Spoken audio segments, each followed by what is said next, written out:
নমস্কার।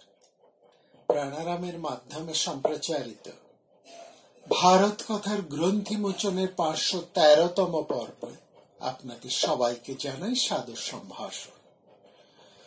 মহামতি অনন্তলালের পরম অনুগ্রহে আমরা শুনে চলেছি ভারত কথা। ভারত কথার দুটি পর্ব অর্থাৎ 511তম পর্বকে আমরা বলেছি যখন ভগ্ন হলো সুধা পাত্র। এই নামাকরণ কেন, এই প্রশ্নটি আপনাদের মধ্যে হতে এসেছে। দেখুন, কুরু বৃদ্ধেরা, বিশেষ করে মহামতি ভীষ্ম, বিদুর, দ্রোণ, এরা প্রত্যেকেই এই অখণ্ড হস্তিনাপুরের স্বপ্ন দেখতেন। তারা চাইতেন পাণ্ডব এবং কৌরবেরা একসঙ্গে থাকুক, একসঙ্গে কৌরবদের ভাতৃবিরোধ তারা কিছুতেই মেনে নিতে পারতেন না। তারা চাইতেন ধৃতরাষ্ট্রের সুবুদ্ধি হোক দুর্যোধনের। যে বিখ্যাত ভরত বংশ, অজমির, হস্তি, মহারাজ শান্তনু, যজাতি, নহুষ, যে বংশের পূর্বপুরুষ পুরু, যে বংশের প্রতিভাবান রাজা, সেই বংশ উত্তর পুরুষেরা নিজেদের মধ্যে হানাহানি করে শেষ হয়ে যাক, এটা তারা চাইতেন না। আর এই বংশকে রক্ষা করার জন্য ভীষ্মের যে কি আপ্রাণ প্রচেষ্টা, সেটা তো আমরা দেখেছি। কিন্তু ধৃতরাষ্ট্রের লোভ, তার অসূয়া, দুর্যোধনের একগুঁয়েমি, তার মন্যময়তা এতটাই মাত্রাতিরিক্ত যে এই বংশের মধ্যে যুদ্ধ এক অনিবার্য পরিস্থিতি, এক অনিবার্যতার দিকে ঠেলে দিয়েছে।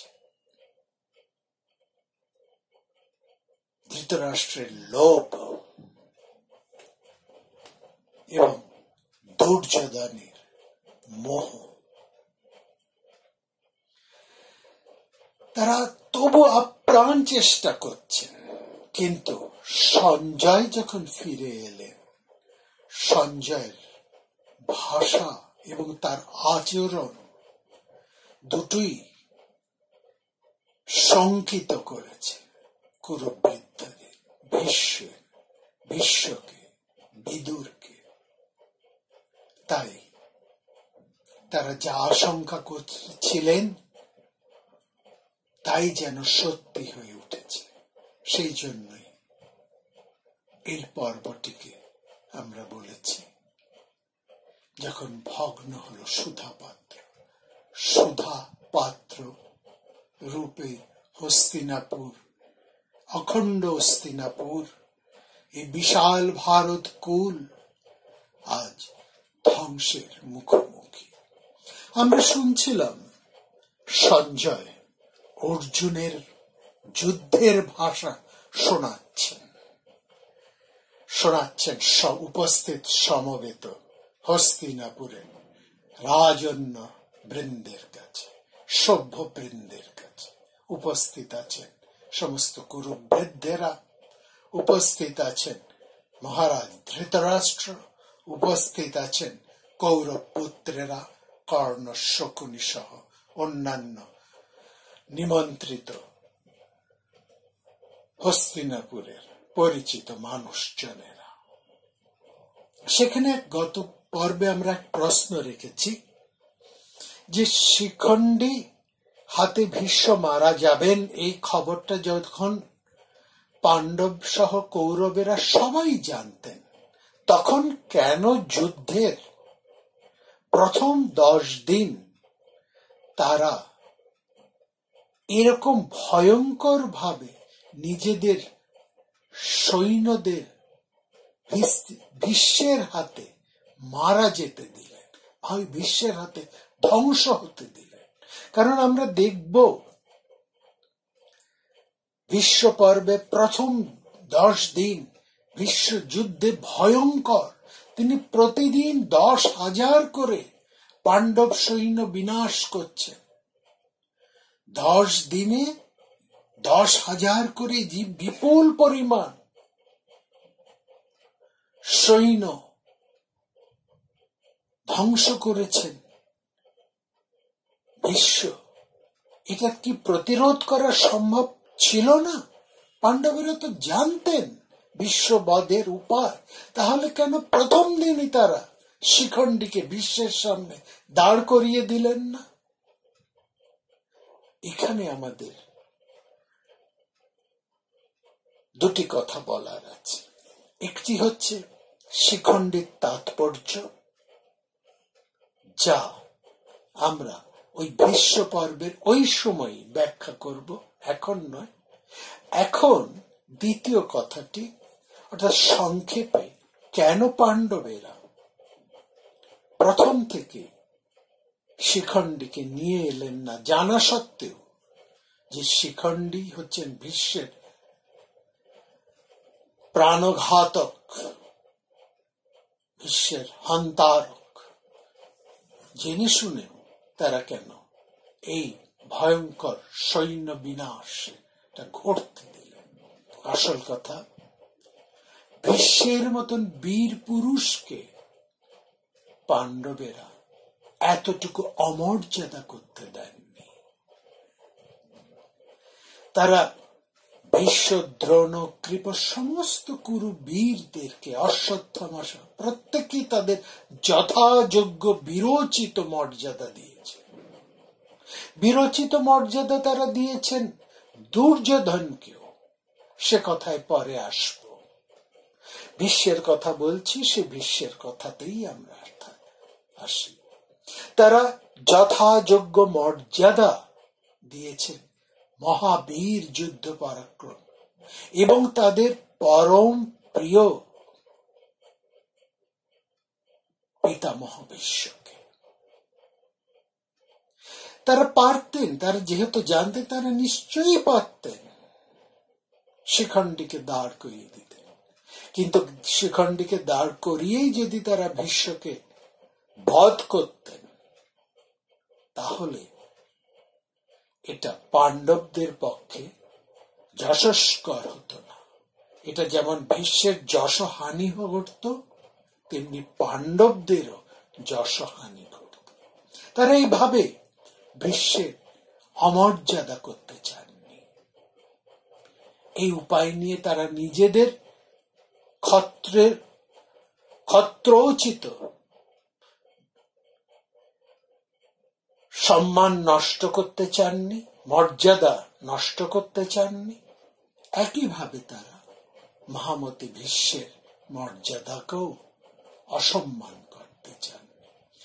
যখন সম্পূর্ণ পরিস্থিতি হাতের বাইরে চলে যাচ্ছে, বিশ্ব দিনের পর দিন অপ্রতিরোধ্য হয়ে যাচ্ছে, আর কোনো উপায়ই তাকে থামানো যাচ্ছে না, বধ করা সম্ভব হচ্ছে না, বিশেষ করে তাকে নিবৃত্ত করা যাচ্ছে না, থামানো যাচ্ছে না, তখন এক প্রকার বাধ্য হয়ে শ্রীকৃষ্ণের নির্দেশে তারা উপস্থিত হয়েছেন ভীষ্মের কাছে। ভীষ্মের কাছে উপস্থিত হয়ে তারা ভীষ্মের মরণ উপায় জিজ্ঞাসা করেছে। এটাও ভীষ্মের প্রতি এক ধরনের সম্মান জ্ঞাপন। এখানে ভীষ্ম প্রসন্ন হয়েছে, কারণ ভীষ্ম জানতেন শুধু ভীষ্ম কেন, সবাই জানতেন ভীষ্মের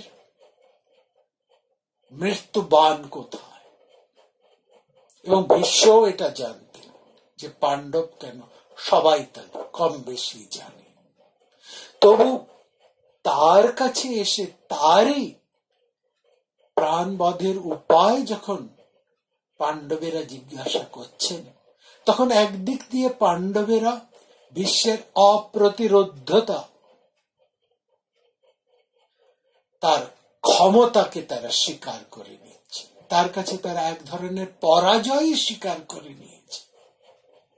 এটা যেমন একদিক, অন্য দিক হতে ভীষ্ম তো পাণ্ডবদের ভীষণভাবে স্নেহ করতেন। তিনি পাণ্ডব পক্ষপাতী ছিলেন। বিশেষ করে যুধিষ্ঠিরকে ভীষ্ম সবচেয়ে বেশি প্রাণ দিয়ে ভালোবাসতেন। সেই ভীষ্ম যখন সেই ভীষ্মের কাছে স্বয়ং যুধিষ্ঠির যখন এসেছেন, সেই যুধিষ্ঠির যাকে তিনি এত প্রাণ দিয়ে ভালোবাসেন, সেই যখন যুক্ত করে তার কাছে এসে তারই প্রাণবধের উপায় জানতে চাইছেন, তখন বিশ্ব এতে শ্লাঘা বোধ করছে, সম্মানিত বোধ করছে, গর্ব অনুভব করছে। তখন তিনি নিজে হতেই তার বধের উপায়টি বলে দিলেন। এই ঘটনার মধ্যে দিয়ে পারস্পরিক শ্রদ্ধা এবং ভালোবাসা, স্নেহ এবং সম্মান দুয়েরই এক অপূর্ব প্রকাশ হয়েছে। কেউ কাউকে অমর্যাদা করছে না। এই মূল্যবোধটা ভীষণ ভীষণ গুরুত্বপূর্ণ। যুদ্ধের এক ভয়ঙ্কর পরিস্থিতির মধ্যে দাঁড়িয়েও কোন পক্ষই তাদের মূল্যবোধ থেকে সরে আসছেন না। এটাই লক্ষণীয়। যতদিন ভীষ্ম যুদ্ধে দাঁড়িয়েছিলেন, এই 10 দিন ভীষ্ম যুদ্ধ করেছিলেন, এই 10 দিন একটাও যুদ্ধে কোনো অনৈতিক ঘটনা ঘটেনি। ভীষ্মের যুদ্ধের পতনের পর থেকে মহাযুদ্ধের, কুরুক্ষেত্রের ধর্মযুদ্ধে অধর্ম বা অনৈতিকতা সূত্রপাত ঘটে, এবং সূত্রপাত ঘটে দ্রোণের হাত দিয়ে।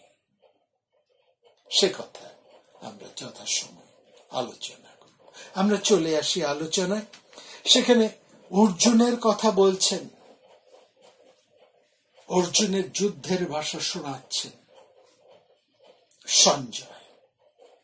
সেখানে অর্জুন একে একে নিজের পক্ষে ওদের কথা বলতে বলতে তিনি ধৃষ্টদ্যম্নুর কথা বললেন এই ধৃষ্টদ্যম্নু। তার আগে তিনি শিখণ্ডীর কথা বলেছেন শিখণ্ডীর হাতে ভীষ্ম যখন মারা যাবেন, তখন আমাদের শত্রুরা কিভাবে দাঁড়িয়ে থাকবে, যার নেতৃত্বে, যার যুদ্ধ ক্ষমতার উপর নির্ভর করে তারা যুদ্ধ করতে আসবে, সেই শান্তনু নন্দন যখন শিখণ্ডীর হাতে মারা যাবে, তখন আমাদের শত্রুরা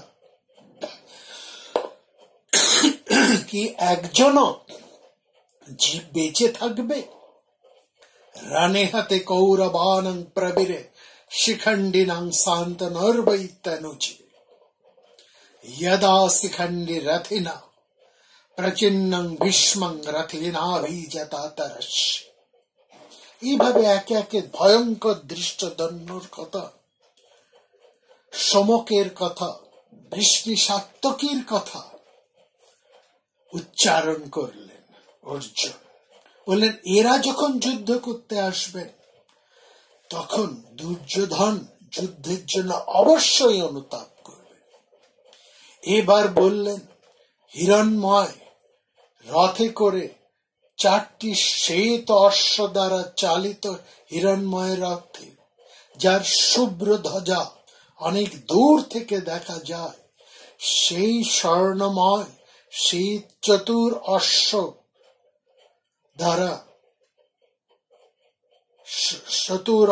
দ্বারা বাহিত মধুবংশজাত সাত্ত্বিকীর রথ যখন তারা দর্শন করবেন, তখন দুর্যোধন অনুতপ্ত হবেন। তারপরই বলছেন নিজের কথা, যখন অশিক্ষিত মূঢ়মতি দুর্যোধন শ্রীকৃষ্ণ দ্বারা চালিত, শ্রীকৃষ্ণ অধিষ্ঠিত, স্বর্ণমণিমণ্ডিত, শ্বেতাশ্বযুক্ত, কপিধ্বজ সম্মানিত আমার রথ দর্শন করবে, তখন সে যুদ্ধের জন্য অনুতাপ করবে। এখানে লক্ষ্য করুন, পর পর দুটি রথের এবং বিশেষ করে দুটি রথের ধ্বজার কথা উল্লেখ করলেন অর্জুন। এটিও একটি ভীষণ ইঙ্গিত। দূর থেকে অশ্বক্ষরের ঘর ঘর ধরি শুনে বোঝা যায় যে রথ আসছে। অতি অভিজ্ঞ ওরা বুঝতে পারেন, ওই অশ্বক্ষরের ধ্বনি শুনে তারা বুঝতে পারেন কার রথ আসছে। আর তার একটু পরেই অনেক দূর থেকে রথকে সম্পূর্ণভাবে দেখা না গেলেও রথের ধ্বজা, পতাকা অনেক দূর থেকে দেখা যায়। আর ওই ধ্বজা লক্ষ্য করলেই, রথ চিহ্নকে লক্ষ্য করলেই বোঝা যায় কার রথ আসছে। এইভাবে মধুবংশজাত সাত্ত্বিকী এবং অজমিড় বংশজাত শ্রীকৃষ্ণ সমন্বিত অর্জুনের রথের ধ্বজা যখন তার শত্রুরা দর্শন করবে, তখন তাদের হৃদয় শুকিয়ে যাবে। তখন দুর্যোধন অবশ্যই অনুতপ্ত হবে। সে এরপরে অর্জুনের তার নিজের সমস্ত বীরত্বের কথা একে একে বলছেন। আমার গান্ডীব থেকে নিক্ষিপ্ত বাণ যখন ভয়ঙ্কর মেঘের মধ্যে বিদ্যুৎ ঝলকের মতন একের পর এক শত্রু পক্ষের যুবা পুরুষদের মুন্ডুচ্ছেদ করে মর্ম বিদারক দৃশ্য উপস্থাপন করবেন ভয়ঙ্কর বেগে, তখন সেই দৃশ্য অবলোকন করে অবশ্যই দুর্যোধন যুদ্ধের জন্য অনুতপ্ত হবে। এবং ধৃতরাষ্ট্রের পুত্ররা যখন প্রাণ ভয়ে বাঁচার জন্য এদিক ওদিক ছুটে বেড়াবে এবং আমার অস্ত্র তাদের পেছন পিছন ধাওয়া করে তাদের মস্তককে পক্কবিম্বের মতন ছেদন করে ফেলবে একের পর এক, সেই ভয়ঙ্কর দৃশ্য অবলোকন করে দুর্যোধন যুদ্ধের জন্য অনুতাপ করবে। এইভাবে অর্জুন বলে চলেছেন সেই যুদ্ধের ভয়ঙ্কর অবস্থার কথা। শেষে বলছেন, আমি শ্রীকৃষ্ণ পাঞ্চজন্য সংখ্য উদ্ঘোষণ করতে করতে আমার দেবদত্ত শঙ্খ ধ্বনির মাধ্যমে গান্ডীবের টঙ্কারে, অক্ষয় তৌনের ঝঙ্কারে শ্বেতবর্ণ 4টি অশ্ব বাহিত হয়ে যখন সেই যুদ্ধে উপস্থিত হব, তখন দুর্যোধন যুদ্ধের জন্য অনুতপ্ত হবে। বলে চলেছেন, ইন্দ্র বজ্রধারক অশ্ব আহরণ করে যেমন শত্রু সংহার না করে ফিরে আসেন না, সেই রকম বসুদেব নন্দন কৃষ্ণ সুগ্রীব নামক ঘটক যুক্ত রথে আহরণ করে সেই প্রবল যুদ্ধের মধ্যে সমস্ত সৈন্যদেরকে শেষ করবে। এখানে অর্জুন আরো একটি কথা বললে, যেটা বলছেন, অর্জুন বলছেন, একদিন আমি সন্ধ্যার সময় সন্ধ্যা বন্দন এবং তর্পণ শেষ করে সবে মাত্র উপবেশন করছি, সেমন এই এক সময় সেই সন্ধ্যা আহ্নিক শেষ করে আমি যখন গঙ্গা তীরে উপবেশন করছি, সেই সময় এক ব্রাহ্মণ এসে আমাকে বললেন, অর্জুন, তোমার একটা দুষ্কর কার্য করতে হবে, একটা একটা তুমি ভয়ঙ্কর কার্য তুমি সাধন করবে। শত্রুদের সাথে, ভয়ঙ্করতম শত্রুদের সাথে তোমাকে যুদ্ধ করতে হবে। এখন তুমি বলো, ইন্দ্র বজ্র ধারণ করে, অশ্বে আহরণ করে তোমার হয়ে শত্রু সংহার করবে তোমার সামনে সামনে, নাকি বসুদেব নন্দন কৃষ্ণ তিনি সুগ্রীব নামক রথে, ঘটকযুক্ত রথে আহরণ করে তোমার পৃষ্ঠ দেশ রক্ষা করবে? বলো তুমি কোনটি চাও? ইন্দ্রকে চাও না কৃষ্ণকে চাও? ইন্দ্র তিনি বজ্র ধারণ করে তোমার সামনে সামনে সমস্ত তোমার শত্রুদের বিনাশ করে করে চলবেন, আর নাকি তুমি এটা চাও যে শ্রীকৃষ্ণ তিনি সুগ্রীব নামক ঘটকযুক্ত রথে আহরণ করে তোমাকে পৃষ্ঠদেশ, তোমাকে পেছন হতে তোমাকে রক্ষা করবে? তখন আমি, অর্জুন বলছে, তখন আমি ইন্দ্রকে চাই, বরণ করি। আমি ইন্দ্রকে পরিত্যাগ করে শ্রীকৃষ্ণকেই বরণ করেছিলাম সেই ব্রাহ্মণের কাছে। সেই শ্রীকৃষ্ণকেই আমি লাভ করেছি, যিনি আমার সাথে আমার রথে একইভাবে উপবিষ্ট থাকবে। সুতরাং আমি জানি শ্রীকৃষ্ণ যুদ্ধ না করেও মনে মনে আমাদের জয় কামনা করেন। যিনি সমগ্র শক্তির বিরুদ্ধে একাকে যুদ্ধ করতে সক্ষম, সেই মানুষ যদি আমাদের মধ্যে উপস্থিত থাকে, তাহলে জয় তো আমাদের অবশ্যম্ভাবী। সেই বসুদেব নন্দন শ্রীকৃষ্ণ, যিনি যুদ্ধে প্রতিটি অর্থ, প্রতিটি গুরুত্বপূর্ণ তথ্য এবং সমস্ত সন্ধি বিগ্রহ, যুদ্ধের সমস্ত কৌশল নিপুণ ভাবে জানেন। তিনি অস্ত্র ধারণ করুক আর নাই করুক, তিনি যদি আমাদের পক্ষে থাকেন, তাহলে আমাদের জয় অবশ্যম্ভাবী। যিনি একাকী, এইভাবে একাকী সমস্ত বিরাট বিরাট শত্রুকে বধ করেছে, তিনি যখন আমাদের পক্ষে রয়েছেন, তখন আমাদের জয় অবশ্যম্ভাবী।